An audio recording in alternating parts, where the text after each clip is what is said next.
Bab 5. Pesanan Tuan Tampan. Tuan, ini terlalu banyak. Namun laki-laki itu sama sekali tidak menghiraukanku. Tuan. Aki berusaha menghampirinya.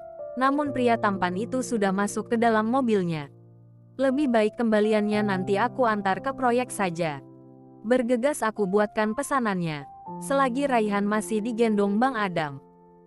Setelah semuanya selesai, aku segera membereskan perlengkapan daganganku dan memasukkannya ke dalam gerobak.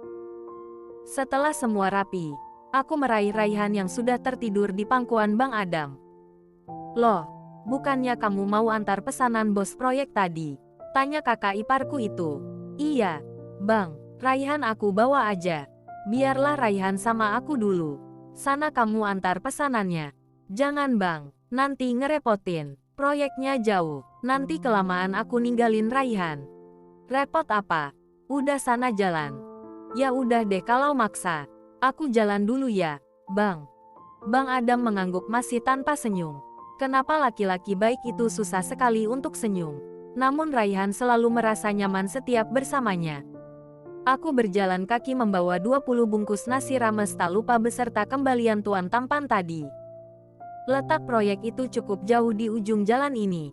Proyek yang katanya sedang membangun sebuah perkantoran itu memiliki para pekerja bangunan puluhan orang, yang berasal dari luar kota.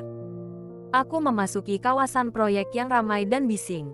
Saat aku masuk, hampir semua mata tertuju padaku. Permisi, saya mau antar nasi bungkus pesanan Tuan. Tuan yang pakai mobil itu, ujarku seraya menunjuk mobil mewah yang terparkir di depan kantor kecil di bagian depan proyek.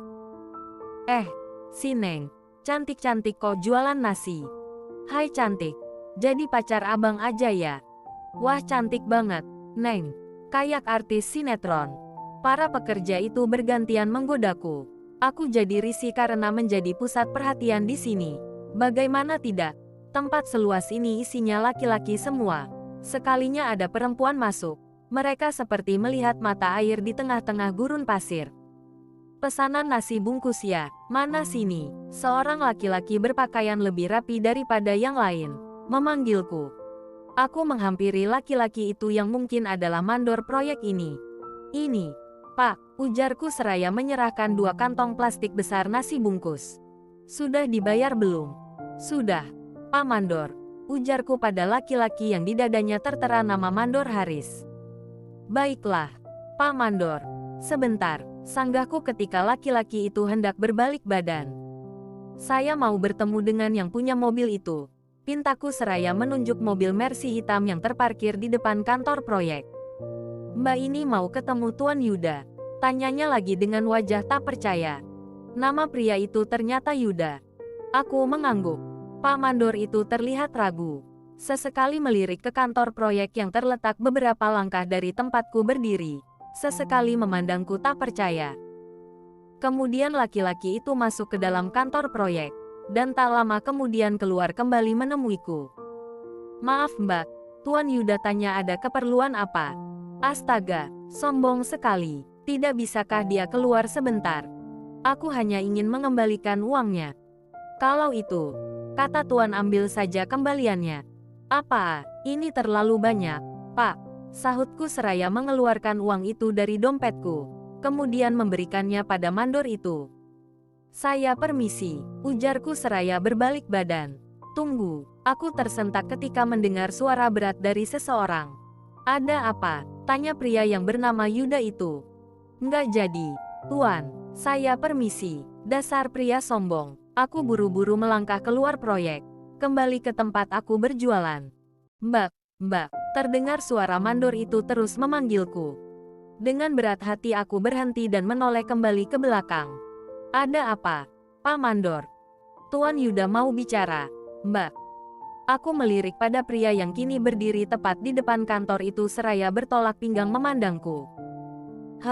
Dasar orang kaya sombong. Untung tampan. Aku melangkah menghampiri pria tinggi tegap berkulit sawo matang itu.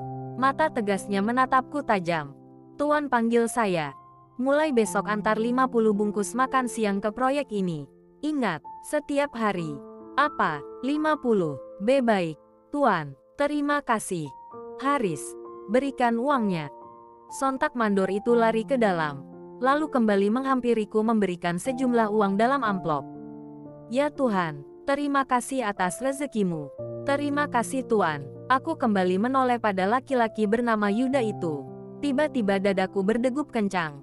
Spontan kami saling membuang muka saat mata kami bertemu. Aku kembali berjalan menuju pintu keluar proyek ini. Tak kuhiraukan para pekerja itu kembali menggoda dan memanggil-manggilku. Aku meringis, mengingat mulai besok setiap hari akan masuk ke proyek ini untuk mengantar nasi bungkus. Raihan sudah terjaga ketika aku tiba di depan puskesmas. Anak bunda sudah bangun. Yuk sini sama bunda. Bang Adam memberikan Raihan padaku. Raihan haus.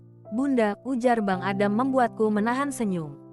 Sikap abang iparku ini banyak berubah sejak aku keluar dari rumah ibu. Terima kasih. Ya, Bang. Kembalilah ke rumah. Kasihan Raihan, ujarnya seraya mengusap-usap kepala anakku. Sontak mataku mengembun menatap Raihan. Sebenarnya aku juga tidak tega jika Raihan harus mengalami hal ini. Aku sudah difitnah dan diusir. Bang, tidak mungkin aku kembali lagi ke rumah itu, sahutku dengan suara bergetar menahan tangis. Masih terasa sakitnya hati ini ketika mereka memfitnahku, yang membuatku sangat sedih. Ketika ibu mertua yang begitu aku hormati dan aku sayangi seperti ibu kandungku sendiri, mempercayai fitnah dari kakak-kakak iparku itu. Bang Adam menghela napas kasar. Kamu tidak usah khawatir, aku akan berusaha bicara dengan ibu agar mereka bisa menerimamu kembali di rumah. Tidak perlu, Bang, aku tidak akan kembali ke rumah itu. Biarlah aku akan berusaha mandiri hidup bersama Raihan. Bang Adam menatapku sedih, seakan ada sesuatu yang hendak ia katakan. Tidak, seperti biasa kakak iparku itu seperti ini. Salma, sebenarnya aku ingin apa, Bang? Bersambung.